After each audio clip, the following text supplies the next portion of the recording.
Child specialist पूरे रोहतक में डंका बजता। बच्चे को कोई भी तकलीफ हो, बस उन्होंने अगर बच्चे को छू भी लिया तो समझो वह ठीक। उनका एक ही बेटा था मुकेश। स्कूलिंग के लिए उत्तराखंड में दून स्कूल में एडमिशन कराया। डॉक्टर पंकज का सपना कि मेरा बेटा मुझ से भी काबिल डॉक्टर बने, लेकिन मुकेश को तो कहीं और ही उगना था। उसका सपना था कि वो वर्ल्ड फेमस कोरियोग्राफर बनेगा। खैर, स्कूल के बाद इसलिए कॉलेज की पढ़ाई करने मुंबई गया ताकि पढ़ाई भी पूरी हो जाए और शौक भी। पढ़ाई तो पूरी न हो सकी, अलबत्ता शौक पूरा हो गया। कोरियोग्राफी सीखने लगा। वहाँ पर किसी से मोहब्बत हो गई। माता पिता को बताया तो पापा बोले, मुकेश, तेरी खुशी से बढ़कर हमारे लिए इस जहां में और कुछ नहीं। अगर तुझे लगता है कि वो लड़की तेरे लिए सही है तो हमें क्या एतराज हो सकता है। लेकिन पापा, वो मोनिका खान है। मुकेश थोड़ा सा झिझकते और हकलाते हुए बोला। अरे तो क्या हुआ बेटा, तुम घबरा क्यों रहे हो? ये हिंदू मुस्लिम हम इंसानों ने बनाए, कुदरत ने नहीं। उसने तो केवल इंसान बनाया था, हम उसके माता पिता से बात करते हैं। थैंक यू पापा, थैंक यू मम्मी। वह खुश होकर माम पापा के गले लग गया। मगर उधर मोनिका ने अपने घर में मुकेश के बारे में बताया तो भूचाल आ गया। कान खोलकर सुन लो मोनिका, मुकेश से तुम्हारी शादी नहीं हो सकती और आज के बाद इस घर में मुझे मुकेश का नाम सुनाई नहीं देना चाहिए। मोनिका के डैड ने फरमान सुना दिया। बात न बनती देख एक दिन मोनिका ने ठोस कदम उठाया और घर छोड़कर चली आई मुकेश के पास। बालिग लड़की है, कोई कुछ नहीं बिगाड़ सकता। कोर्ट मैरिज कर ली। मुकेश के माता पिता को भी इस शादी को मानना ही था। कैसा है आपसी तालमेल किसी को कुछ नहीं पता। या तो मुकेश जाने या वो जिसके साथ रहना है, अर्थात मुकेश की पत्नी मोनिका। मोनिका को कभी खाना तो दूर चाय तक बनानी नहीं आती थी। मुकेश बचपन से ही घर से दूर रहा, पहले उत्तराखंड और फिर मुंबई। अक्सर खाना बाहर का ही खाता। कभी जब घर आता तो माँ के हाथ का खाना खाकर खुश हो जाता।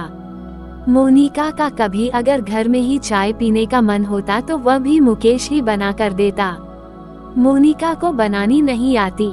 मुकेश ने बहुत कहा, मोनिका, तुम थोड़ा बहुत माँ से खाना बनाना सीख लो या कोई कुकिंग कोर्स कर लो। मोनिका का एक ही जवाब होता, मुझे से ये तो होगा नहीं, मैं खाना बनाने के लिए नहीं पैदा हुई। ये इतने होटल किस लिए हैं? रोज का यही काम, तीनों समय खाना बाहर से ही आता। एक बार बर्ड फ्लू फैला हर तरफ, न तो मुकेश को कुछ बनाना आता न ही मोनिका बनाती। तब भी खाना बाहर से ऑर्डर किया जाता। आखिर शरीर है, कब तक बाहर का अनहाइजीनिक खाना सहन करता। मशीन में भी अगर तेल की जगह पानी या अन्य कोई गंदा तेल डालोगे तो वह भी खराब हो जाएगी। आखिरकार मुकेश का शरीर भी अनहाइजीनिक खाना और अधिक सहन नहीं कर पाया। जवाब देने लगा। उस खाने को खाकर मुकेश अधिकतर बीमार रहने लगा। एक दिन बहुत बुरी तरह से पेट में दर्द उठा। तब डॉक्टर को दिखाया तो उन्होंने बताया कि फूड पॉइजनिंग हो गई है। फूड पॉइजनिंग इस हद तक हो गई कि 3 महीने तक इलाज चला, तब जाकर ठीक हुआ। अभी ठीक हुआ ही था कि फिर से मुकेश को लगा कि उसे कुछ प्रॉब्लम है, क्योंकि उसके पेशाब में मवाद सा उसे महसूस हुआ और साथ ही अक्सर कमजोरी रहने लगी। कामधाम सब बंद हो गया। डॉक्टर को दिखाने पर पता चला कि दोनों गुर्दे खराब हो चुके हैं।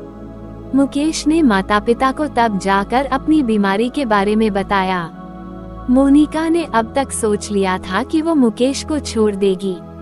वो इस बीमार और लाचार व्यक्ति के साथ नहीं रह सकती। मुकेश के माता पिता ने जब उसकी बीमारी का सुना तो झट से टैक्सी बुलाई और पहुंच गए बेटे के पास। डॉक्टर से किडनी बदलने के लिए बात की, लेकिन किडनी दे कौन? माता पिता दोनों ही शुगर और हार्ट पेशेंट हैं। अब रही मोनिका, सो मोनिका से कहा गया तो उसने साफ शब्दों में कहा, पापा जी, मैं मुकेश को तलाक दे रही हूँ। मैं अब इस व्यक्ति के साथ नहीं रह सकती, कहकर उसने अपने मायके के लिए गाड़ी पकड़ी और चली गई।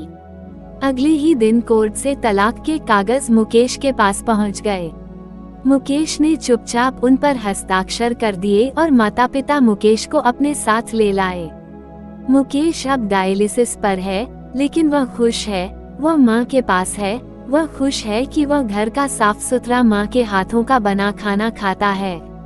वो चहक उठता है जब माँ उसके लिए दलिया या खिचड़ी भी बना देती हैं। वह खुश है मोनिका की हर पल की चिक-चिक नहीं सुननी पड़ती। इधर मोनिका कुछ दिन मुंबई अपनी सहेली के घर पर रही, लेकिन उसने महसूस किया कि सहेली उसे बोझ समझती है। उस पर उसका पति किसी न किसी बहाने से उसे छूता रहता। कभी जब उसकी सहेली घर पर न होती और वह अकेली होती तो घर आ जाता और उसे परेशान करने लगता। आखिर उसे अलग से किराए का घर लेकर रहना पड़ा। मगर यह क्या, वो तो यहाँ भी सुरक्षित नहीं। अक्सर बॉस घर तक छोड़ने के बहाने आते और घंटों उसके घर बैठे रहते। कभी चाय, कभी कॉफी लेते, कभी बहाने से नितंबों पर तो कभी गालों पर चपत मार कर बात करते। एक बार तो कसकर सीने को पकड़ लिया। दर्द से उसकी चीख निकल गई, जिससे ऊपर के फ्लैट वाली रूबी ने पूछा लिया, क्या हुआ मोनिका, फिर से छिपकली देख ली क्या? उफ, हाँ भाभी, हाँ बहुत बड़ी छिपकली है, चली गई। अब झूठ बोलना पड़ा। बॉस जो ठहरे और तब बॉस भी चले गए। मगर मोनिका समझ चुकी थी कि अकेले रहना आसान नहीं। मुकेश को तलाक दे चुकी है, अब मायके के सिवा कोई जगह नजर नहीं आ रही थी। आखिर मायके का रुख किया।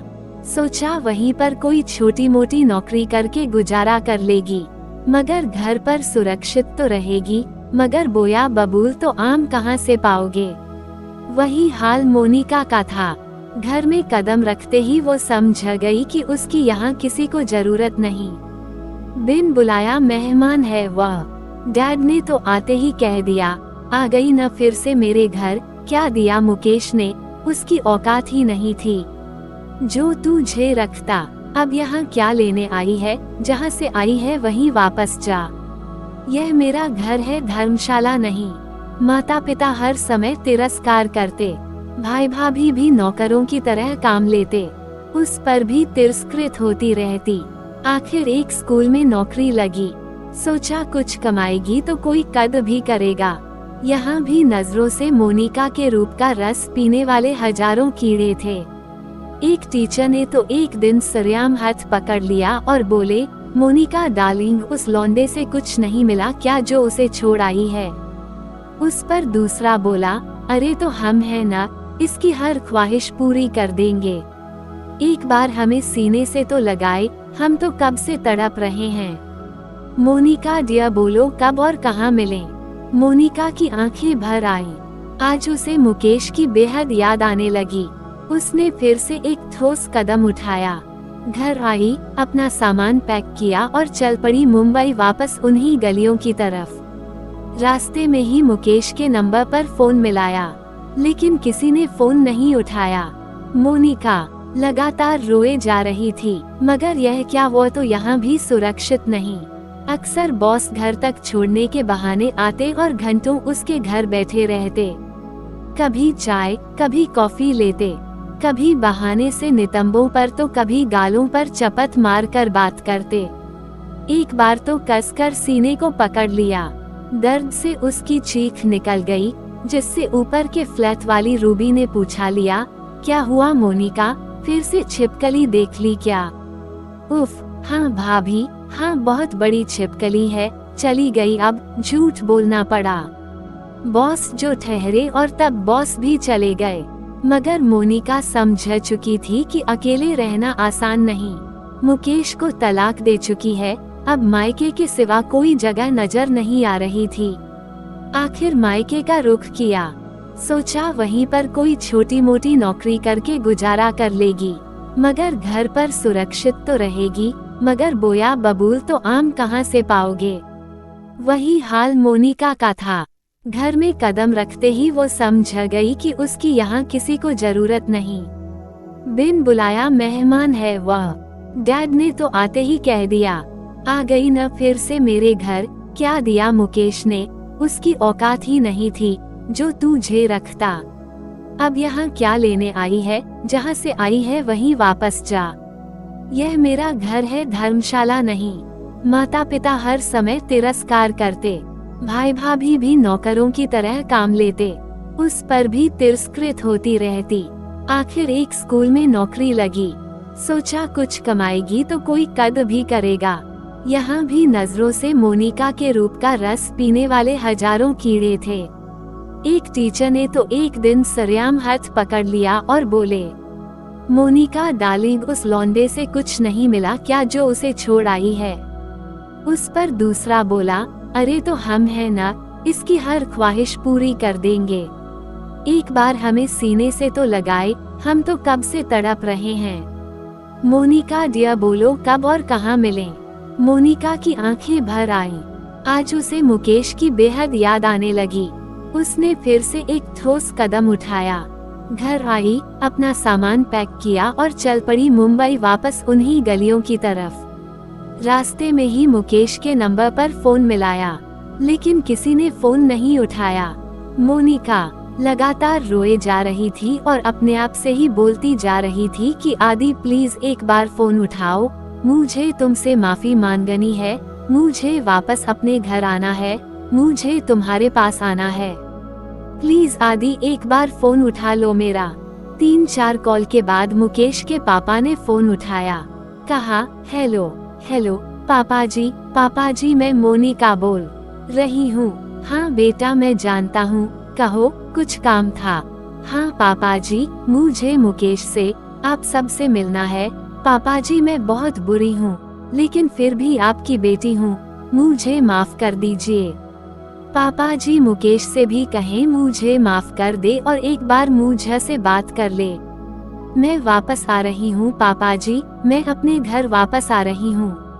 आप सबसे माफी मांगने और आप सबका प्यार लेने, मोनिका बोले जा रही थी और रोए भी जा रही थी। किससे माफी मांगेगी बेटा, वह तो चला गया हमें छोड़कर हमेशा हमेशा के लिए। अभी अभी उसका क्रिमिशन करके आ रहे हैं। क्या? नहीं पापा जी, ऐसा नहीं हो सकता। कह दो ये झूठ है, कह दो, एक बार कह दो कि यह झूठ है। और फोन हाथ से छूट गया और वह जार जार रोने लगी।